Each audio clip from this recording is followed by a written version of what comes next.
Salut les potos, mercredi 13 octobre 2021, et plus ou moins 14 heures.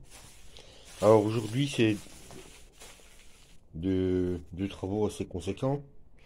Bah, ici on se trouve dans la serre, hein, et dans la serre j'ai pu amender depuis au moins 3 ans. Donc là j'ai été, voilà, j'ai mis énormément de choses, énormément de couches. Il y a notamment de l'herbe, il y a tous mes fruits ou mes légumes pourris. Il y a des feuilles, il y a de la consoude, il y a 4 brouettes de fumier de Baudet. Et puis là, je vais terminer avec quelques brouettes de broyat. Ensuite, je vais vider tous mes bidons. Je vais noyer, noyer, noyer. Et dans une dizaine de jours, je couvrirai d'une bâche. Comme ça, tout va bien travailler tout l'hiver. De temps en temps, retirer la bâche, réarroser. Voilà, l'eau, c'est la vie, hein. Je vais aussi mettre un petit peu mes cendres de mon feu de bois. Et puis voilà. Là, c'est toutes mes boutures de framboisier. Si j'ai le temps, je vous montrerai d'où ça vient parce que voilà, un travail gigantesque.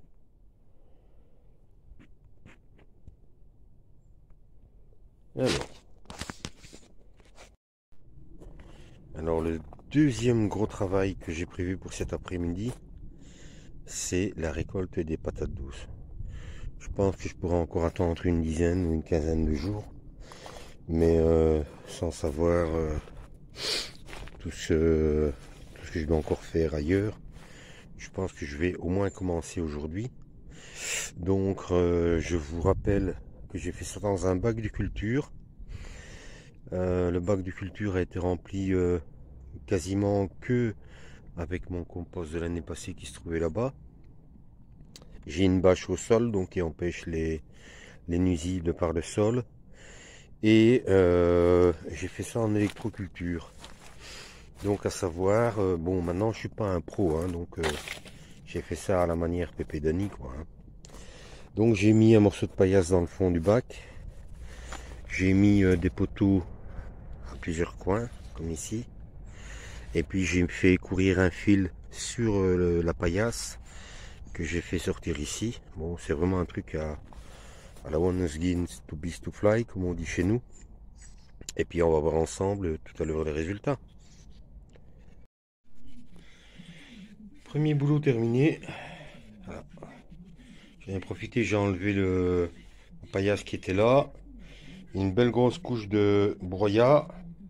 Et surtout, un énorme arrosage, à peu près 1000 litres.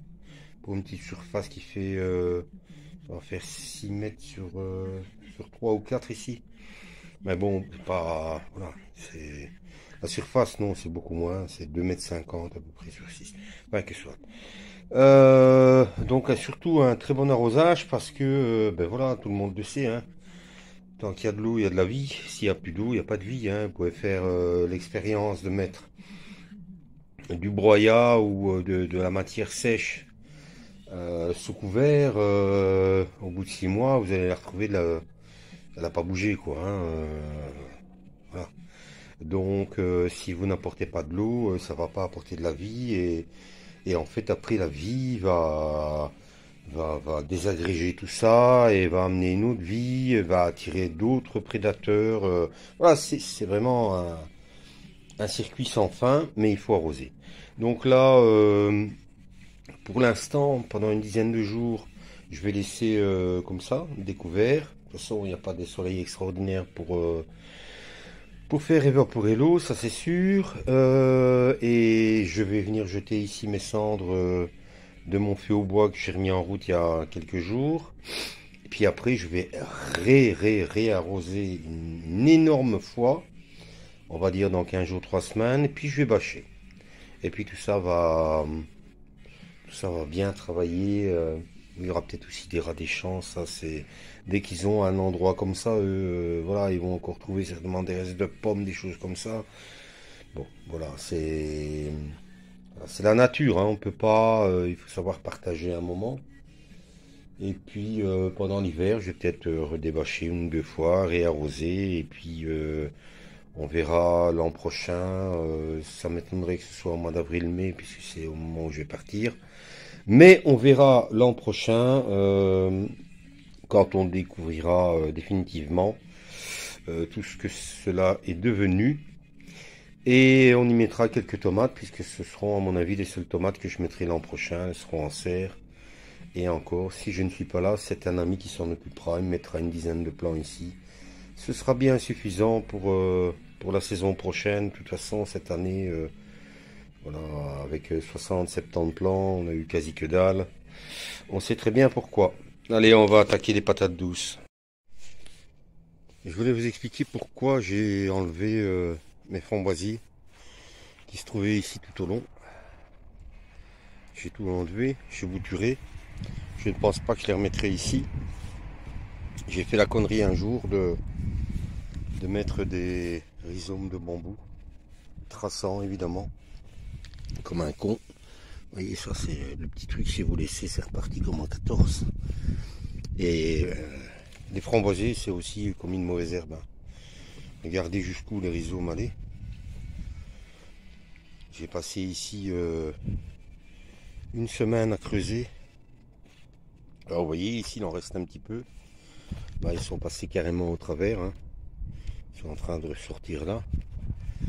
Et ici ça se voit encore mieux. Là il y a un petit truc de rien du tout. Et puis vous voyez qu'ils sont là. Bon, la pâture, la prairie ici ne m'appartient pas. Mais regardez jusqu'où ça part déjà. Alors voilà, j'ai contacté le propriétaire de la prairie. C'est un terrain qui est en vente. Je sais qu'il peut avoir des petites machines agricoles à prêter. Bon ben, s'il vient, tant mieux. On fera de l'autre côté, on fera partout. Hein.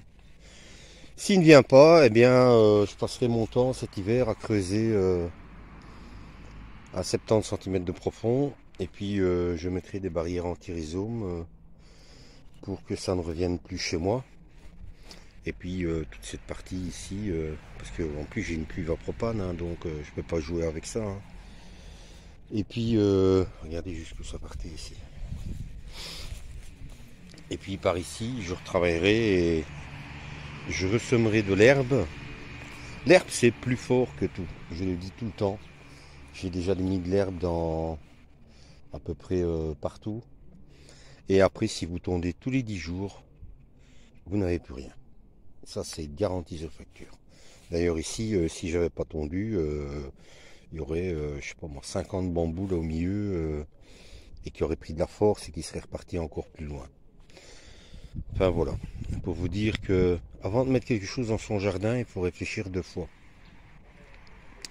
Et là, j'ai un ami qui m'avait dit tu fais une connerie, et il avait raison.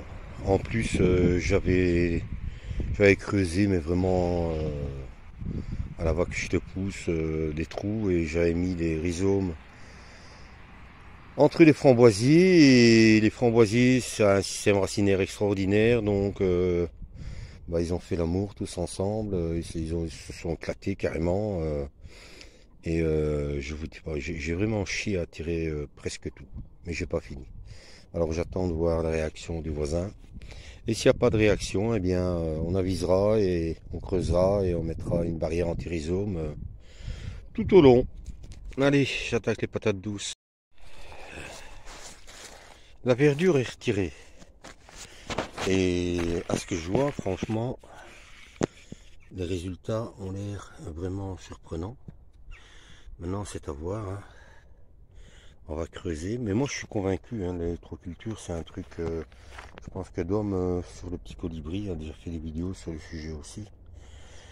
Il y avait aussi un autre gars qui avait fait ça, mais malheureusement, il n'a pas fait beaucoup de vidéos sur YouTube. Mais voilà, allez, ici, on va creuser et on va récupérer les patates et on va voir le résultat. Ouais. Regardez-moi ça. Regardez-moi ça. C'est un plan. C'est un truc de fou. Moi, je suis certain, l'électroculture, c'est un truc génial. Il y en a de toutes les tailles. Vous savez ce que c'est, ces patates douces? C'est un paquet de 3 patates douces que j'ai acheté au Aldi. Et puis j'ai fait, voilà, j'ai fait les stolons, enfin les gourmands, je sais pas comment ça s'appelle, moi-même. Et puis voilà. Mais regardez ça, l'électroculture, mais c'est l'avenir. C'est et ça, c'est la nature, elle nous donne gratuitement. Non mais allez, je retrouve quand j'ai fini. Alors, je sais pas combien il y a de kilos, mais il y a déjà bien. Puis vous voyez les gabarits, hein. C'est assez incroyable. Voilà.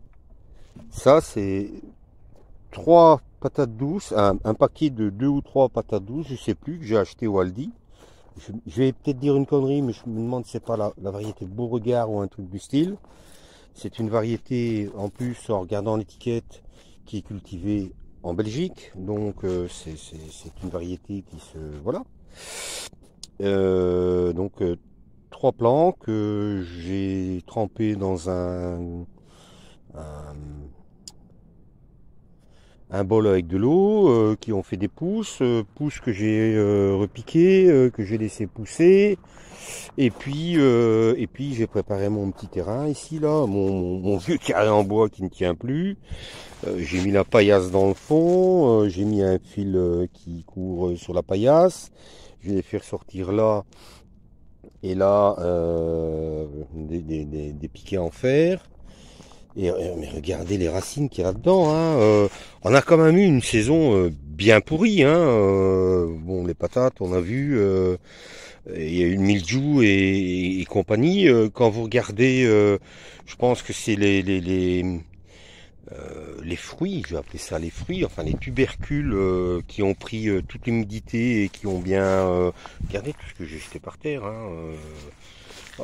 Tout ça, ça allait encore pousser, hein. J'aurais peut-être dû attendre encore un peu, mais voilà. Bon, maintenant, même des petites patates comme ça, vous faites une frite avec, hein. Vous faites de la purée, vous faites tout ce que vous voulez, hein. C'est du 100% bio, hein. Ah, je suis époustouflé, je suis hyper content et je suis très fier du résultat. Et donc, en résumé, voilà, mon projet va se concrétiser avec, avec l'électroculture et mes grands bacs en béton. Voilà, ben, j'ai bien bossé aujourd'hui, je suis content du résultat. Et à bientôt pour une prochaine vidéo. Allez, un petit bonus avant de partir, pour vous donner un peu de chance. Il y a quand même 220 millions à gagner au l'euro million. Regardez tous les trèfles à 4 feuilles que j'ai ici. J'en ai mais vraiment partout. J'en ai même trouvé à 5 feuilles. Bon, c'est pas pour ça que j'ai gagné encore au loto ou à l'euro million. Mais je sais pas ce qui se passe cette année, c'est la folie. J'en ai retiré quelques-uns que j'ai mis à sécher, mais bon, voilà, maintenant c'est le seul coin que j'ai pas nettoyé. Voilà. C'est peut-être ça qui m'a porté chance pour mes patates douces. Allez, cette fois je vous laisse. Je vous souhaite de bien vous éclater dans vos jardins. Il y a quand même encore allez, un petit peu pour finir la saison. Et beaucoup pour préparer la prochaine. Et puis comme je vous ai expliqué, moi l'an prochain le jardin sera un petit peu entre parenthèses. Je vous ferai peut-être encore une petite vidéo bientôt pour la récolte des courges, potimarron, potiron et compagnie. Et puis après je me mettrai en léthargie, en hibernation, en allant faire mes 10 km tous les matins pour me préparer à mon grand voyage. Allez, à bientôt les potos, salut!